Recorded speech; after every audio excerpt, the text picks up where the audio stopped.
Alvin Otieno ni muthaki wa muhari wa mbere wa timu ya bururi ya Kenya Sevens ni acaguritwo ta muthaki mwega wa mweri wa ikumi nguga iri iheanagwo ni kambuni ya lgwa unyitaniri na kiama kia SJack.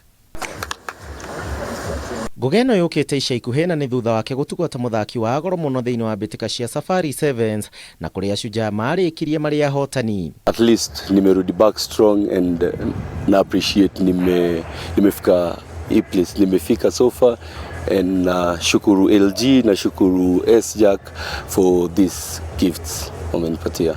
Ica ikuhi ningi muthaki uyu no rio gucagiriria macambiki na njira nene arathamire kirabu gia KCB kuma kirabu-ini gia Kameme Homeboys.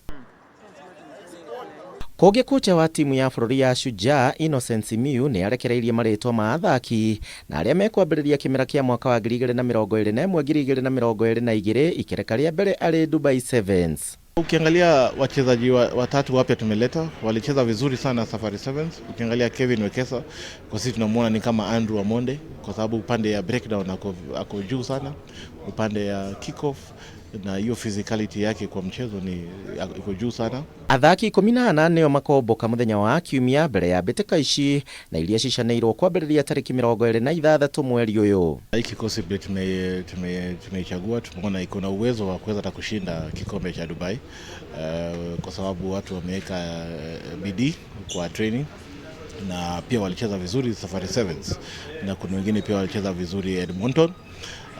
Na kwa sasa ile muhimu sana ni sisi kuweza kuhita wa performance targets mapema. Kenya maigitwo hamwe na USA, Argentina na Spain thiini wa pool B na ngucanio ya mbere magathaka na timu ya bururi wa USA. Sasa tuko kwa camp, a 10-day camp before to travel. Serikali imetusimama na sisi kutoka mwezi wa pili vizuri sana. Kama ukiangalia hii tour, serikali imeweza kufacilitate twende na wachezaji 14 na itatusaidia in case of any injury ku replace itakuwa rahisi sana. Hado-ini ha Kameme TV jitagwo kuria wa Gicimu.